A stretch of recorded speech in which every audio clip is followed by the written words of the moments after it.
Hey, and welcome to the show. Here's a question for you. What's the one thing that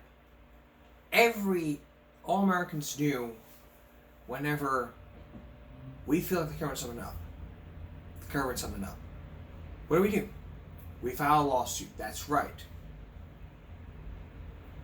In this story you're about to see, one family is suing the Southern Boone School District for ignoring allegations of bullying. Now, let me tell you something. Before we move on here, let me tell you. Throughout the 6 years of this broadcast, I take bullying very seriously. Which is why I created Stop Bullying, Speak Up, and this is just one of those cases where schools have been sued and they've won their case, they settled their cases, whatever. But this is just one of the cases.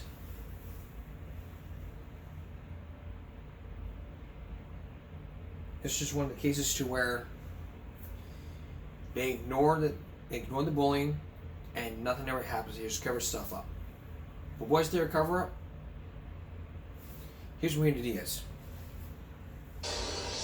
Morgan, the Samuel family claims their son has been dealing with bullies at the Southern Boone Middle School for over a year now, with little to no action being taken.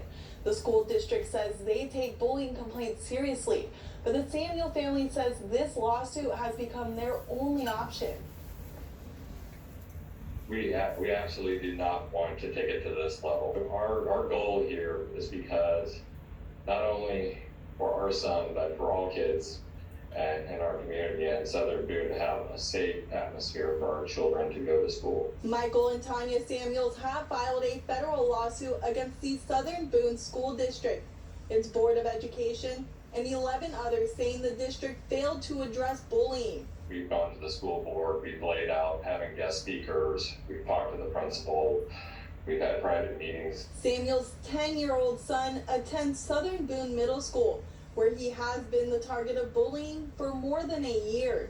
He was bullied out of all of his childhood friends that used to come to his birthday parties and such, and he was basically told to kill himself. Nobody wants him here, and nobody likes him, and all the rest. And the school didn't think that is bullying. They said that is, we don't decide for who's friends and not friends at school. The school district spokesperson Matt Sharp told me in an email that the safety and well-being of their students is their utmost priority. He added that they take allegations of bullying very seriously and work proactively to educate students and staff on identifying the signs of bullying. Morgan, the Samuel family's lawyer told me the lawsuit will be served to Southern Boone, where they will have a chance to respond. He says the Samuel family has exhausted every other option, but the complaints fell on deaf ears.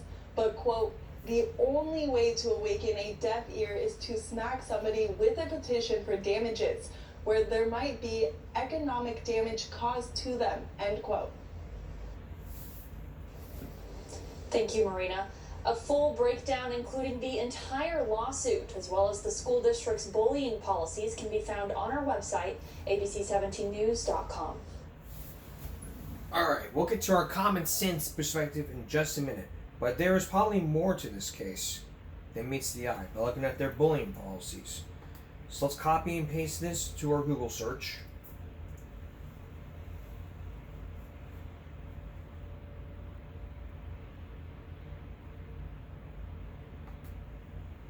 Perfect.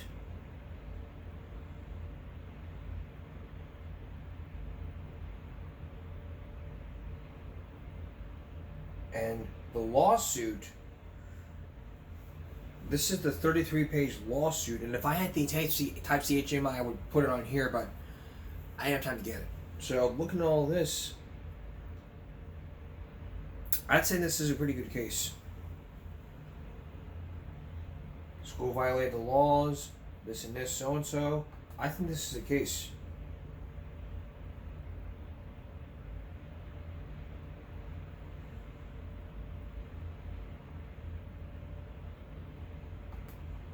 And their policies, well, we won't know because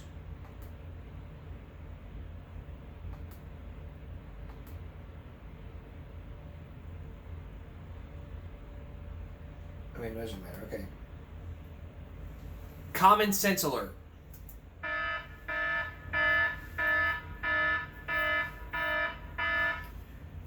If you work with the district, you need to put up procedures and plans to have bullying policies. If you do not have those, you need to prevent those. You got to create those before the 23-24 school year, which is going to be in August.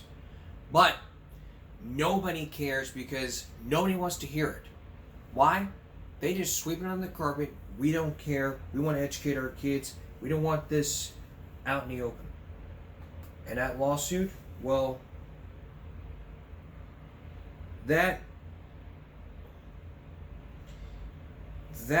a pretty good case here.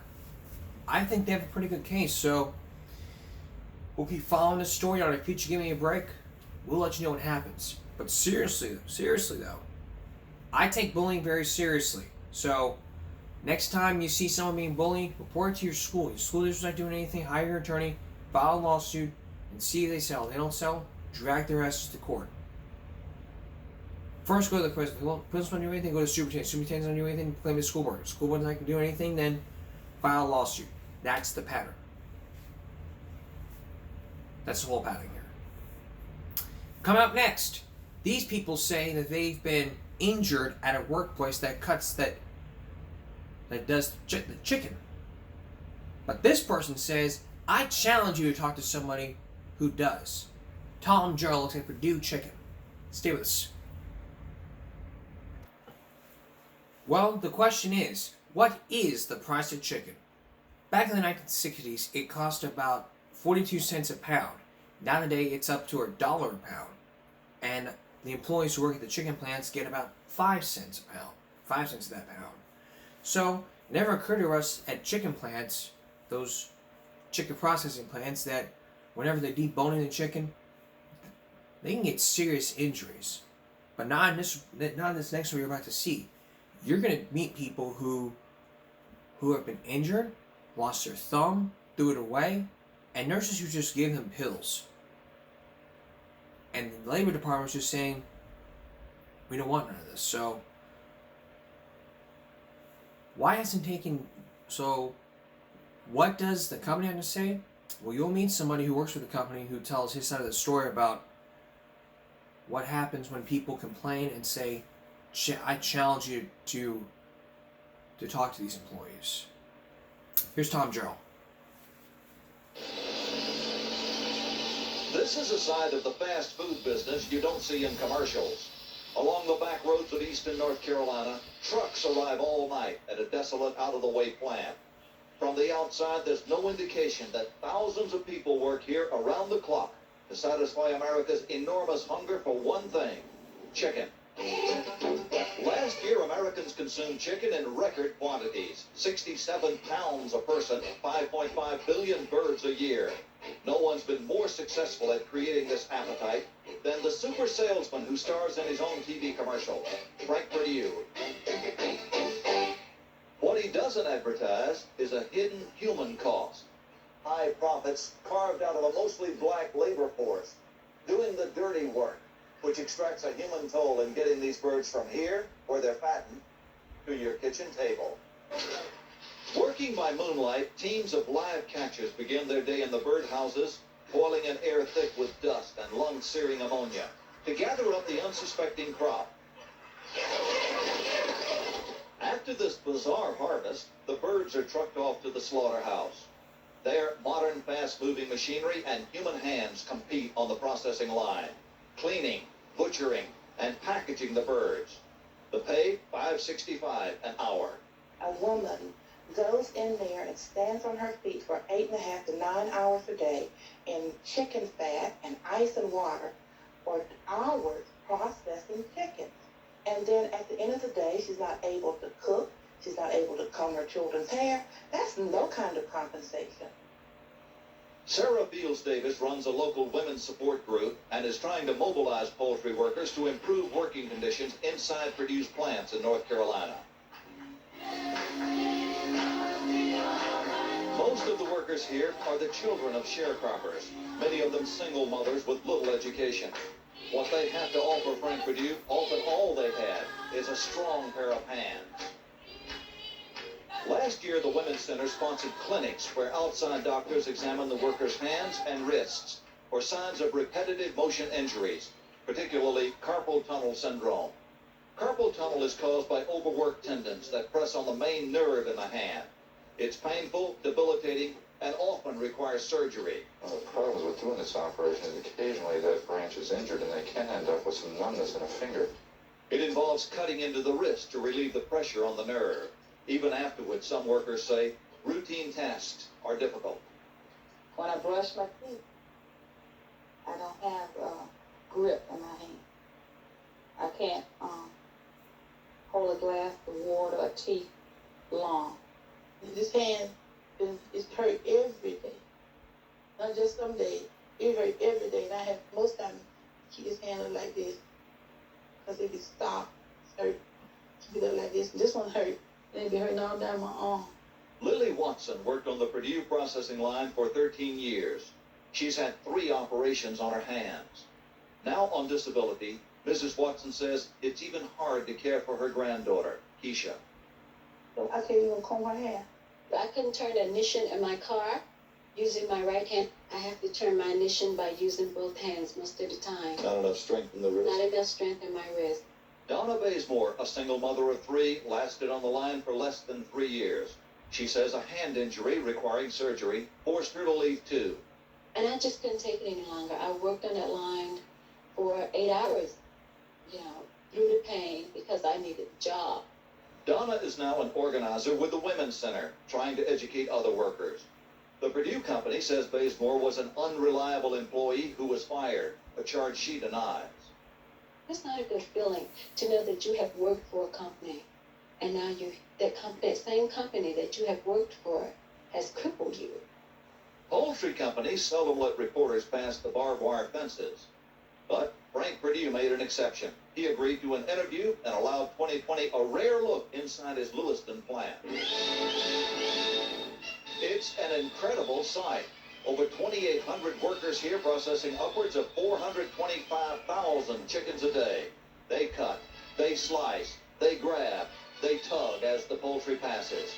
Even Purdue concedes the work is grueling. It's a highly competitive industry, and speed counts for everything. Workers here who handled 56 chickens a minute 10 years ago now find themselves on lines that run up to 91 birds a minute. The company is non-union, and Frank Purdue wants to keep it that way. Besides above minimum wages, he offers medical benefits and a pension, $7 a month for each year of service. Most of the jobs on the processing lines require the same repetitive motion over and over again. And as a result, state labor officials have accused Purdue of tolerating working conditions here that can lead to crippling hand and arm disorders. We found one position where no employee had been there more than 2 weeks ever. That tells you a lot when you have that kind of turnover rate. The most serious charge in the state report, that the Purdue company willfully failed to keep actual injury records to cover up the seriousness of the problem. When you went to the company nurse to complain that you were injured and that your hands were hurting, did they make a full, complete, detailed report? No. What did they do? She gave me some pain pills, Tylenol, Advil, and send me back to work. Back to work. Yes. Is Purdue keeping accurate medical records? Well, they've not been keeping accurate records. They ought to keep accurate records, and again, that's why we issued a willful in this instance. In contesting the state decision, the company admits clerical errors, but insists that less than 2% of its workforce actually suffers from repetitive motion injuries. However, last year, a Purdue manager estimated it's normal for 60% of the workers to visit the nurse every day, complaining of aching hands. I don't think there's anything like 60%. 60%. But we checked it. We checked the previous 6 months. It just simply wasn't a fact. Company officials proudly point to safer, modernized workstations on the line and to new, sharper implements to ease the pressure on the workers' hands. And for those with serious hand injuries, light-duty assignments. But it's still a risky business. Did you see any problems with safety, people being injured? Plenty. Grace Valentine worked on the line for 9 years. And what kind? People with hurt hands, scissors, rubbing blisters, and knots on their fingers. Girls complaining about the muscles in their arms and in their hands swelling up on them. They would take them off the line for a brief period of time and put them right back. 2020 found dangerous accidents have occurred on the processing line, too. Courtney Lewis was mangled by machinery his first day on the job. You have to grab the bird and lift up. When I went to get the bird, my thumb was inside the shackle. It was hard to take the bird off. With almost no training, Lewis was working alone at this task. Grabbing stray chickens the machine fails to dump into a chilling tank. There was no emergency stop button nearby. And when I tried to get over, that was shackle steady moving. And see, the line keeps moving, and I couldn't take my thumb out, and it just pulled it right on off. The boy was trained by two different people. And he'd been on the job about an hour and a half, I think, when this accident occurred. And it was tragic. I could not feel more terrible about it. Lewis says not only was his thumb torn off by the shackle, but the company nurse threw it away. By the time the thumb was recovered by doctors, he says it was too late to reattach it. She had threw my thumb in the trash. Fields Davis has investigated a number of serious accidents at Purdue. Tell me about the woman whose breast was caught in machinery. She was working on a scrubber. It's a machine that cleans the gizzard and it goes around and around. And her breast was caught in that. Of course, they said it was her fault. How badly was she hurt? She was hurt real bad. There's too many accidents, and the lines are going too fast. Is that how people get hurt? When you got on the fast line, you couldn't keep up. It was impossible. What would happen if you needed to leave the line, if you wanted to take a break? Well, if nobody didn't relieve you, you had to stay there. Women have urinated on themselves on the line. They have developed severe kidney and bladder infections, urinary tract infections, from holding their urine so long. Did you ever get trapped there when you really needed to leave? Many times. Frank Purdue suspects overzealous supervisors for abuses on the line and denies his plants are unsafe or inhumane. If a foreman is not treating people properly, and I know of that foreman's not going to be around because we're not going to put up with that. You know how many complaints I get when I sell this many chickens? In his commercials, Purdue challenges customers to find fault with his chickens. And when we visited the plant, he challenged 2020 to talk with the current employees. He calls them associates. So I don't just sit there. Come on, let me have it. During a lunch break, with company managers standing by behind us, the associates did. The lines are too fast, and then the lines are dull. You putting out your best, and they don't think you're doing nothing. I've been diagnosed as having tendonitis in my right wrist. Off and on, it's very painful. You can't go to them and say, my head hurts. You have to go to the doctor and get a doctor excuse just to get off the line. My whole body was aching, and I went to the nurse about 2 or 3 times, and she just gave me a couple of pills and sent me back on the line. The nurse on duty admitted she does give over-the-counter pain remedies like Advil as part of the company therapy program. She also gives them vitamin pills. We use vitamin E and vitamin B. They would get that once in the morning with ibuprofen. For more serious injuries, the nurse says she supplies hand splints, and those cases are always referred to a qualified doctor. But to the workers, he's suspect too. I'm the doctor exempt with the company. He's not going to tell you anything concerning your hand until it's completely damaged. There are no sick days, no pay for the first 7 days they're out ill. They try to treat it like machines, they treat it like human beings. Some of your employees say you treat the chickens better than the employees who work for you. Well, that's just not a fact. If we're going to produce great chickens, we first have to treat the associates well, so that they will be happy workers, happy associates. It doesn't sound like they're too happy. Well, it's a tough job. I can't represent it as being an easy job because it isn't an easy job. It's a tough job. When I went to Purdue, I had 2 good hands. Nothing wrong with my hand. I was able to work, use my hand.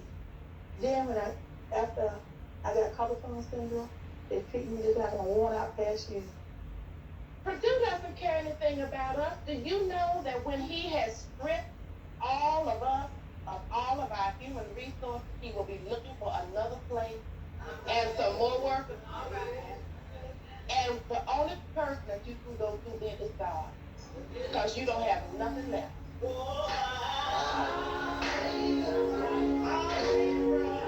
Mrs. Watson says her religion gave her comfort over the years. Now she says it hurts her hands too much to clap. Last year, her oldest daughter began work at Purdue. And Fields Davis worries about the next generation of strong North Carolina hands.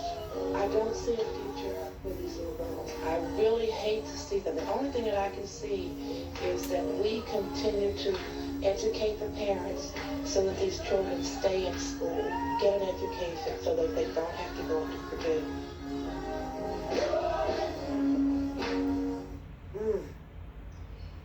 Tom, this is, even though we've centered on Frank Purdue, this is an industry-wide problem, isn't it? Barbara, it certainly is. In fact, other poultry companies have been cited, just as the Purdue company has, for injuries and employee violations. The solution, I guess, would be that you make less profit and take better care of your workers, but why aren't they unionized? The unions traditionally have not been very strong, especially in the rural South. The poultry industry has been fighting unionization, and the workers, quite frankly, are afraid if they try to organize, they'll be fired. The industry had just better take better care of their people. Seems so, yes. Well, this is news to a lot of us. Next time. This is news to me, this is news to all of you, and this is news to common sense. When we come back, I will spread common sense. Stay with us. Okay. Common sense alert.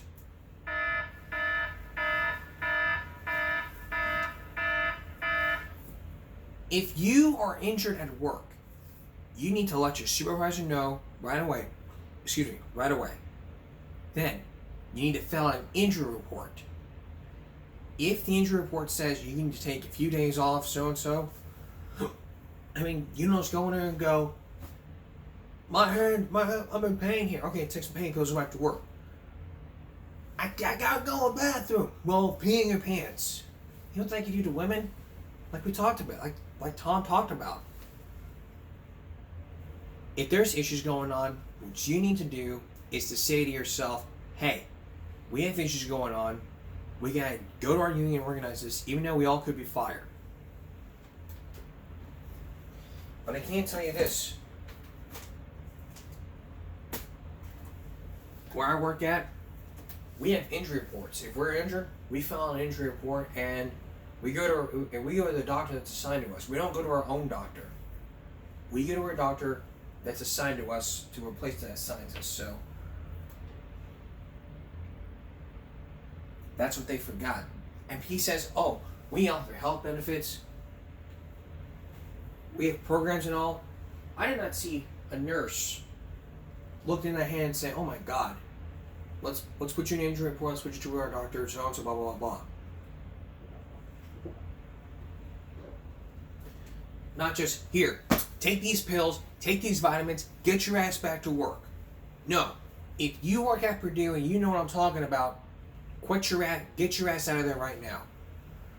If there's been improvements, okay.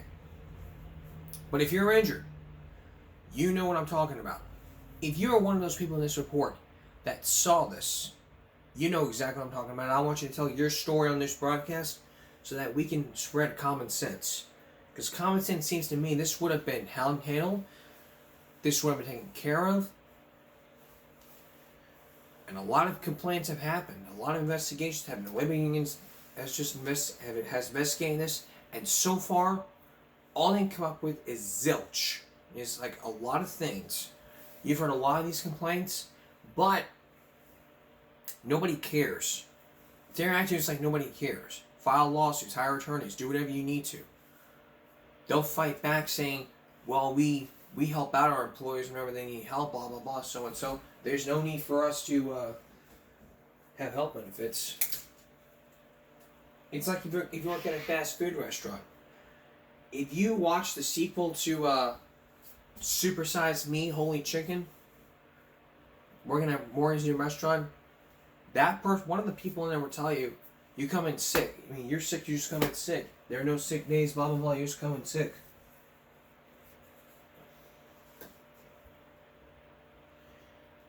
I know that's a false allegation.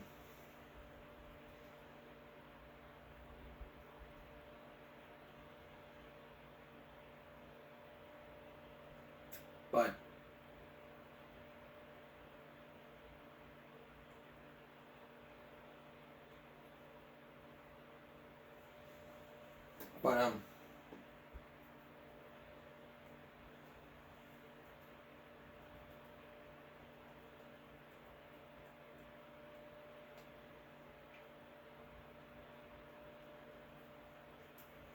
it's just something had to be done. But if something's not done, nobody would care.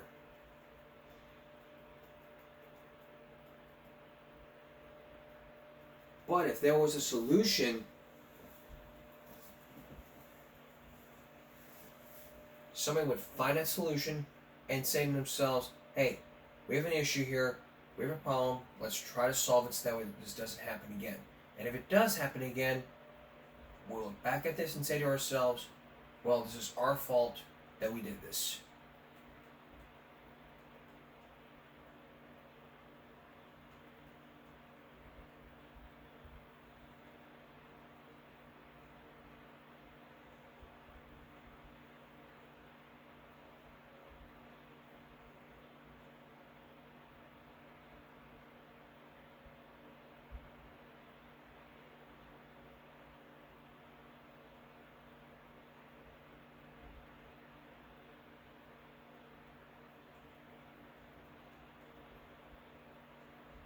So that's my common sense perspective here.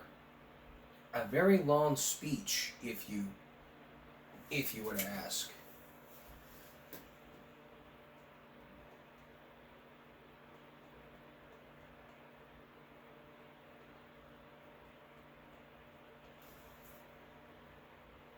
Okay. Do you eat oat bran for breakfast?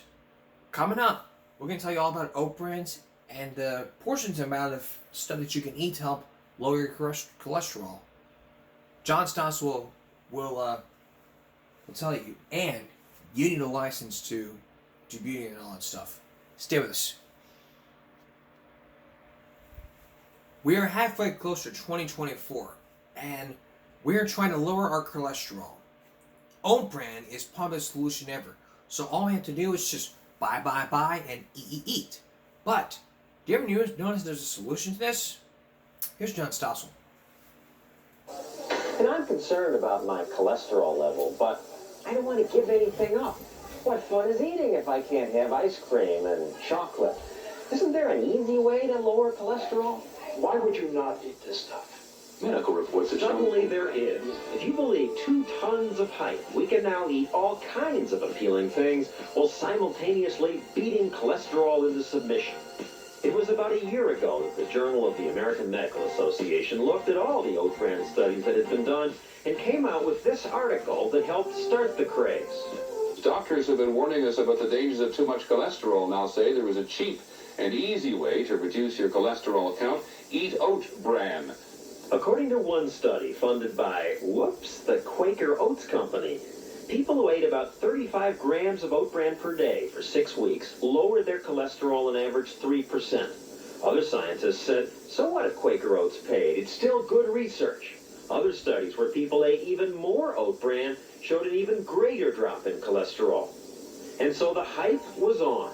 Some companies try to scare you. Time accumulating cholesterol could put your heart at risk. To help you fight cholesterol, others just tout their brand. There's no oat bran in Rice Krispies. Wake up! If you want oat bran, try Cheerios. The result? Never has there been a food fad like this one. Oat bran cereal alone has become a billion-dollar business, and cereals are just the beginning. Now supermarkets are selling lots of oat bran muffins, breads with oat bran pasta, hamburger buns, cookies, brownies, junk foods with oat bran. Psychologically, I feel I'm eating a health food.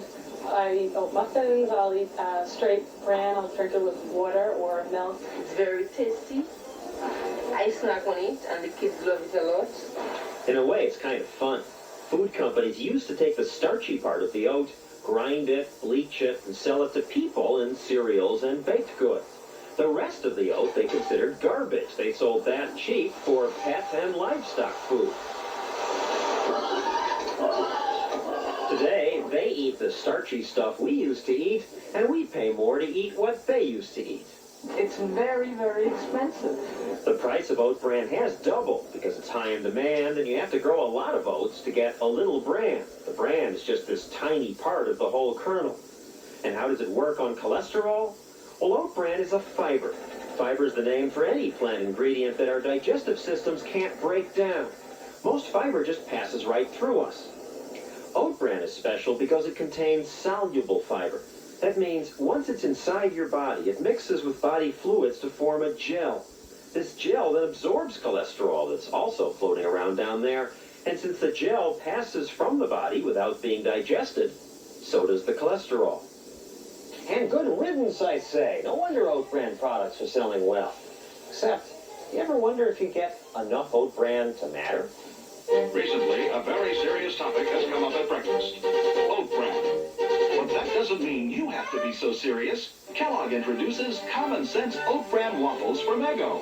Sounds good. But what Kellogg doesn't say in its commercials is that to get the 35 grams of oat bran the study says is needed, you'd have to eat 18 of these waffles. And what about Cheerios? You want oat bran? Cheerios for oat bran every morning. You gonna eat the whole box? Well, you would have to eat not quite the whole box, but 5 cups to get the cholesterol-lowering effect. I didn't figure this out myself. These calculations were made by a consumer group, the Center for Science and the Public Interest. They point out that companies can call something an oat bran product even if there's only 1 flake of oat bran in it. Cheerios, at least, are not as bad as Kellogg's Muesli cereal. It says here, provide oat bran. But you'd have to eat 9 servings of this stuff. That's a whole box full. You'd have to eat more than a box full of this cereal. 23 servings, yet still it brags about oat bran. Sick of cereal? Well, then how about an oat bran donut? Sorry, you'd have to eat 8 of these. And muffins? You'd have to eat 12 of these. You'd have to eat 11 of these oat bran bagels. 50 Pritikin rice cakes with oat bran. 90 Health Valley oat bran animal cookies. Get the nerve of some of these companies. This one says these are unique because they're rich in oat bran. When we asked Health Valley about that, they said, well, we've changed the box. Another problem is that when you eat some of these products, you get much more fat than oats. This is especially true for the donuts and muffins. Hostess brags that it's 2 muffins equal a bowl of oatmeal. Well, they are equal in oats, but the muffins contain 3 times the calories and 8 times the fat. You ever think that with a muffin you're getting more fat than oat bran? I never thought about that, no. So think about that next time someone says, everybody's talking about oat bran, but this is not to say that all oat bran products are light on oat bran. 1 big bowl of any of these cereals will get you the recommended dose without a lot of fat or salt. The hot cereal has the most oat bran. And these products are good too. Joseph's Pita Bread, Arrowhead Muffin Mix, and Pancake Mix, Health Valley Fettuccine. And if you're sick of oats, you should know that all beans, grains, fruits, and vegetables contain soluble fiber. Beans have the most. In fact, if you eat just this many cooked pinto beans, or this many lentils or peas, you'll get the same amount of soluble fiber as 35 grams of oat bran. Now, not enough research has been done to prove it, but scientists believe these are just as effective on cholesterol. They just haven't been hyped as much. And hype is what this is all about? But John, suppose that you do eat a good oat bran cereal that gives you your 35 grams, yeah? Does it make a difference? Well, yes, as the studies showed, there were improvements. Some people had no improvement, but some people had 3%, 10% improvement. But the Heart Association, even the people who did the studies said these aren't conclusive. Yeah. And the Heart Association says it's minor compared to the big stuff like quitting smoking or eating less saturated fat, exercising more. That's what really counts. What about this new thing, psyllium, P-S-Y-L-L-I-U-M? Now I hear that's going to be, is that a miracle? It's going to be serious. It's a grain that they use in laxatives like Metamucil. They find it's high in soluble fiber. Maybe it will help. They're arguing about what they can say in the box for it, but it's no miracle either. What do you eat for breakfast? Eggs. And my cholesterol is fine. Why? You eat oat bran? I eat oat bran. My cholesterol is high. My husband not only eats oat bran, he puts raw oat bran on it, and then he puts the wheat bran as well, but then he's from California. That explains everything. What are other ways to lower your cholesterol? We'll explain next. Stay with us. So if oat bran can help lower cholesterol, are there other ways to help lower your cholesterol? Well, there are 5 top supplements to lower bad cholesterol this year. The top ingredients are to lower these cholesterols is the garlic extract, niacin, and bergamot. Bergamot is defined. Those trials can help lower your blood pressure, blood tests.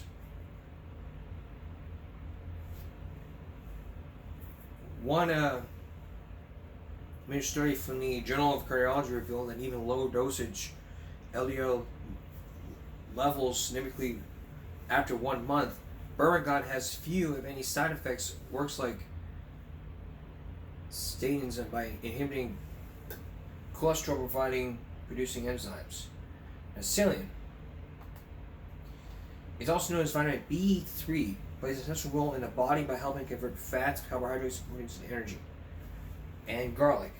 This is my secret. My secret here is garlic. Garlic helps lower your blood pressure and your cholesterol levels. If you eat some garlic, you'll lower your blood pressure and your cholesterol levels. It's not just garlic. It also contains vitamins, benefits, and nutrients. Now, if you want to avoid all of these, here are 3 things to avoid: unnecessary fillers, binders, and additives, generic formulas, and relying on Amazon reviews. Avoid those 3, and your cholesterol will be lowered like a boss.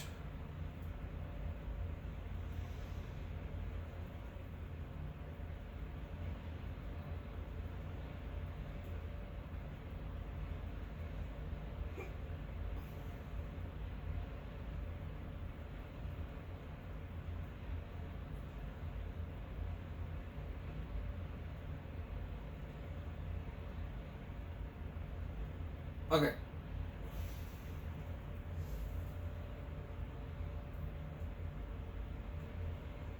Do you have a license to operate some stuff besides cars? Do you like to have a license to operate drivers? What about for beauty salons? John Stossel is back about those bottleneckers. Stay with us. We license drivers. We license dogs. But if you want to work at a fast food restaurant or beauty salon, you better have a license. Once again, here's John Stossel. You have a license? You better. Government often demands licenses before you're allowed to work. People think this is a good idea.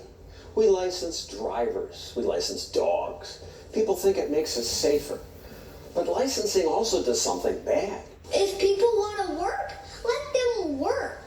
11-year-old Madison Root was told she could not work because she didn't have a license. She wanted money for braces, so she tried selling mistletoe. Here she is in a tree, picking it. But when she went to sell it at this outdoor market, police told her, "Stop, that's illegal." They told her she could beg, but she can't sell anything. So her father sent us this video. I was amazed that people cannot work hard, but they can be just lazy. I assume that's not exactly what the cops meant, but the fact is, all over America, people want to work but can't because it's so hard to get proper licenses. In the 1950s, well, only about 1 in 20 Americans needed the government's blessing to do their job. Today, that number is more than 1 in 3. This new book, Bottleneckers, reveals how licensing rules allow older businesses to profit by keeping newcomers out. These are people who want to erect barriers, who want to put in place bottlenecks because they want to keep competitors out. It's kind of like what happens on a highway if you close a lane. The established existing businesses are like these motorcycles. Licenses don't slow them down. During my consumer reporter days, I assumed licenses protected us from scams like these. We are not ripping people off. But licensing doesn't stop that. Georgia funeral director who was pitching dead bodies out in the woods behind his funeral establishment. He was licensed. Bernie Madoff was licensed. Teachers in public schools who have sex with their students, licensed. Licensing doesn't stop that. What licensing does do is crush new entrepreneurs. Want to braid people's hair? This woman was told she couldn't do it legally unless she spent thousands of hours to get a cosmetology license. She begged the government, just let me braid. I was making these phone calls to the Board of Cosmetology saying, I don't want to do cosmetology. All I want to do is braid hair. No, not without our license, said the Cosmetology Board. These are people who have a clear conflict of interest. Of course they do. She wants to compete with them. Cosmetologists got together and they went to the legislature and they lobbied for the creation of a license. Makes me wonder, how could I get rid of my competition? I'm annoyed by all these TV channels. I'd like to limit that. Yes, I'm sure. So what you need to do, John, is that you need to go to the government and ask for special protection. You need to claim that there's some public interest, some way that the public is going to be protected by limiting the number of providers. And that actually happened in America. When I started in TV, most viewers just had ABC, CBS, NBC, and boring public television. People could have had many more channels. Cable TV technology was available. But lobbyists for my employer argued, no, that'll hurt poor people. They need broadcast TV. They can't afford cable. So the FCC limited cable TV for years. And that helped me make more money. Certainly it does. That's the effect of licensing. That is, the people who are in the industry have the ability to artificially inflate prices and their wages as a result, and consumers are worse off. I was better off. You were much better off, but now we realize everyone else was worse off. That's what the bottleneck does. It limits choices, thereby raising prices and enriching older businesses. There are so many bottlenecks. We'll show you a bunch in the next episodes. We'll also... There ain't no common sense about this, so...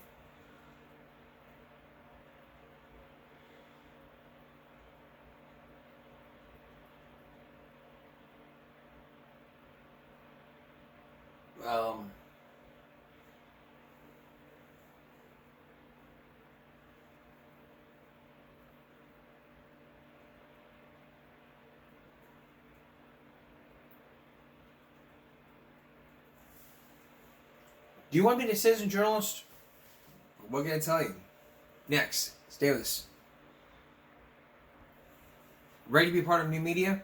It's a way for people to work themselves as journalists. I work for myself. This is Give Me a Break. This is on YouTube. I'm not a journalist.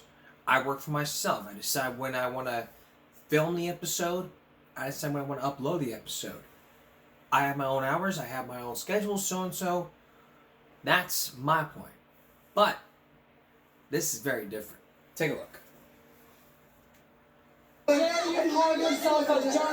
These protesters are yelling at reporter Tim Pool. Not going to let them bully me out of reporting on what they're doing. Pool's part of what some call the new media. Reporters who work for themselves and often cover things the mainstream media miss. The news you're getting comes straight from me and straight from the source on the ground. That brings them viewers. More than 1 million people subscribe to Pool's online channel. Here he's videotaping Antifa protesters who try to stop him. Tim Pool is getting blocked yet again. The Antifa de-escalation team, they actually called it, said don't touch him. And so they actually made sure people didn't touch me, which is good. Antifa has a de-escalation team? Yeah, they have people who try and make sure nobody, no one from their side starts it because the cameras are rolling. You call yourself a person of the left, and you worked at Vice. Yeah. But now you're mostly criticizing the left. This really strange faction of people on the left that are saying ridiculous things that make no sense. They're hurting the left, and they're helping Donald Trump. Trump gets voters who watch those protests. Yep. Do look at this protest in Portland. A Bernie Sanders supporter showed up with an American flag to protest against the fascists. And so what did Antifa do? Cracked him over the head with a club, put him in the hospital with a concussion.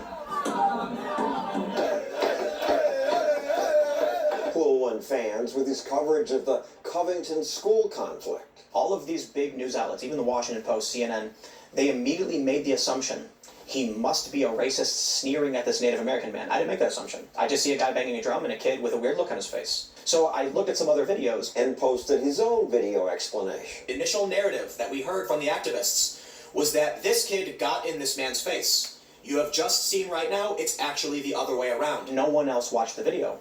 How could that be? No one watched the longer video? Nope. Here's what happens. One left-wing journalist says, look at this racist.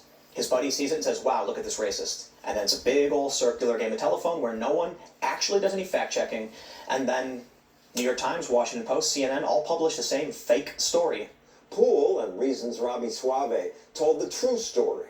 That's a complete misreading of the situation. That's exactly backward. Poole doesn't have a college degree or even a high school degree. I like it that you're a high school dropout. Yeah, me too. Instead of going to college and taking on debt, Poole just started videotaping what interested him. I went to Occupy Wall Street. The march has begun. We're now at 13th Street and Broadway for those just tuning in. He covered the riots in Ferguson, Missouri. That's the first time I've been fired at. You're an action junkie. It's not so much the action, but kind of, definitely an adrenaline junkie. I've been skateboarding my whole life. But it was more so, I want to know why things are happening. Some people don't trust the media. I don't know who to believe. Why don't I just go there? I can see for myself. And then it turns out there's one good way to fund that. Tell people what you saw. He funds his videos with advertising and contributions from viewers. His most popular YouTube video was when he went to Sweden to look at so-called no-go zones. Trump had said there are areas where you can't go. No-go zones. Your videos said what? That it was nuance. You got lots of views with nuance? Yeah. Poole interviewed lots of people. And they were looting the stores here. And won viewers by concluding, they certainly have their problems. But, one side will have you believe it's the end of the world, and the other will have you believe nothing's happening at all. Poole is now a zealot for free speech. When I was growing up, it was the religious conservatives that had the moral panic about music and swear words. But today, the moral panic is coming from the left. What happened to the left at Berkeley holding up signs saying free speech? Today, the left shows up with torches and burns free speech signs. That's not the left. And so, It is the left. But it's not the old left. They want everyone to believe that someone like me, who is a supporter of Bernie Sanders, is a conservative. That way, actual conservatives look insane. Poole's one of many new media people who are changing how reporting is done. Independent, uncensored. I don't agree with everything they say, but I'm sure glad they're out there. They give us more choice. And choice is just what we need. We'll be right back. If you're Asian, $1.50. If you're white, $1. If you're Latino or black, that's 50 cents. Does this look familiar? It's an affirmative bake sale. Or people call it a racist bake sale. That is racist. You shouldn't be doing something like this. Years ago, something like this. You're about to see that clip. And I will raise my common sense about this in the next video. Take a look at the full report. Bakes for sale. This week in a Manhattan mall, I held a bake sale. A racist bake sale. We have different prices here. If you're Asian, $1.50. If you're white, $1. If you're Latino or black, 50 cents. That's not right. You got to be out of your goddamn mind. He just calm down.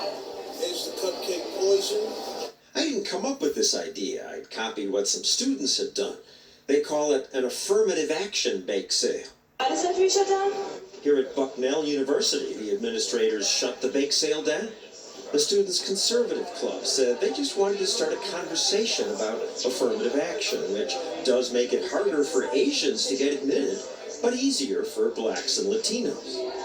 But before much conversation started, they were shut down. So I ran the bake sale, so we could see what kind of discussion the Bucknell students missed. I'm trying to make amends for racism and punish the Asians because they have an advantage. They have such high SAT scores. No, that's not true. Because I had an Asian student in my class that was dumb as a cardboard. That's stereotyping. It is stereotyping. That's not right. affirmative action is supposed to help minorities that have been discriminated against. But Latinos and blacks who saw my sign didn't like it. That makes me feel bad because I'm both Latino and black. Should I not do this because it might hurt people's feelings? Not only it should hurt people's feelings, but it's just like out of sense of respect. It's very hurtful. It's very demeaning. And America has been a bastion of free speech. Oh, except for a few places like the liberal media, especially ABC News, where I used to work. No, actually, they were pretty good. They pretty much let me say most things. The real bastion of political correctness and rules against certain kinds of speech has become the American university. I think a university would be a safe haven for free speech. It's supposed to be. A justification for giving teachers tenure was to make sure they could freely express even unpopular ideas. But today, some universities try to ban unpopular ideas. Helping to fight that is a group called FIRE, the Foundation for Individual Rights in Education. They defend students whose speech is shut down by universities. The director of FIRE is Greg Lukianoff. He joins us now with two students whose schools told them, shut up. Kirby Thomas ran that affirmative action bake sale at Bucknell that we showed you being shut down earlier. Hayden Barnes criticized his school for building a parking garage. He said it was environmentally unfriendly. The administrators didn't like that, so they drove him out of school. Hayden, what do you mean they drove you out of school? I was dismissed for disagreeing with the university president about the necessity of a parking deck. And that's all you did? You said, I disagree? Well, I made alternatives known in a letter to the student newspaper, to the student government, and the faculty senate. I also posted a satirical cartoon on my Facebook page. And for this, they called you a clear and present danger. Yes, they did. It's totally true.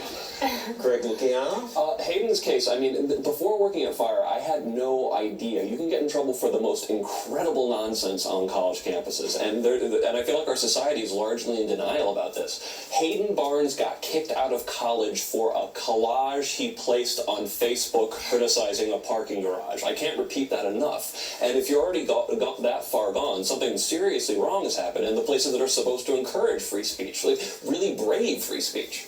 And you brought a court case. Eventually, it takes forever, but then you had to graduate from another school. I had to transfer, and I'm currently in law school, but it has been quite a struggle. And a bad outcome if that's what put you in law school.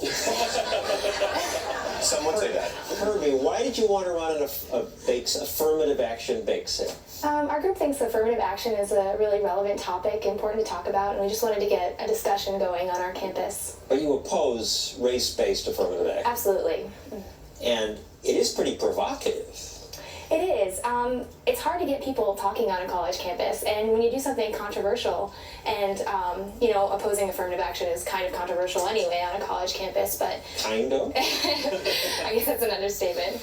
But in that context, it really got people talking. But the talk was stopped because within an hour you were shut down. Yeah, the students who came wanted to talk about it. We had a great discussion going, even agreed on some points about like maybe socioeconomic affirmative action for underprivileged students economically.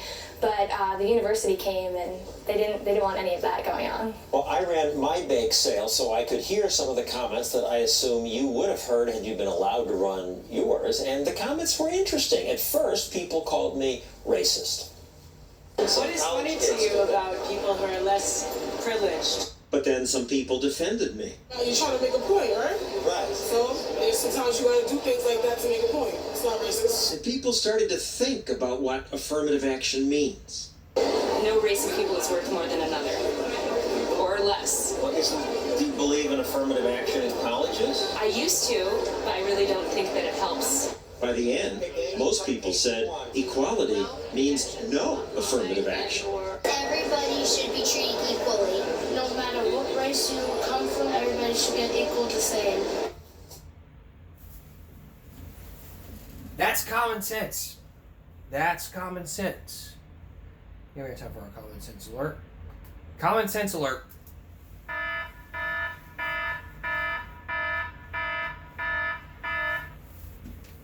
We should not be judging. We shouldn't be judging people by the color of their skin. We should not be judging. We should also not be judging people by the content of their character. That's mean. We shouldn't be judging people by the color of their skin, but by the content of their character. I mean, we don't want to punish Asians because of this and this. I mean, you look up the actual definition of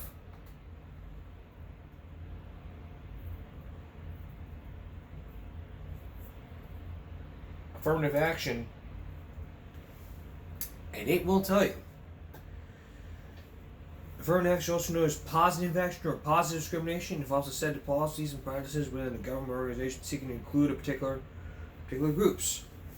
I mean, if you're held a racist bake sale like this, you probably get some discussion, you probably be hated. But if I ran that bake sale outside of my work, I get yelled at. Or I ran outside my old school, they look at me going, "You're out of your mind, boy. You out of your mind." But I'm not a racist. I would never say the N-word. I would never say the S-word. I would never say the C-word. I would never say any racial slur. I am not a racist. And by showing you this, I'm still not a racist. But if I were, I'd regret it. But if I were to come out to someone say a racial slur, I get the crap being kicked out of by me. That's me. And that's my decision. But I'm not a racist. Period. No excuses, no exceptions, none of that. Try to understand, though, that, I mean, are these racist bake sales still happening?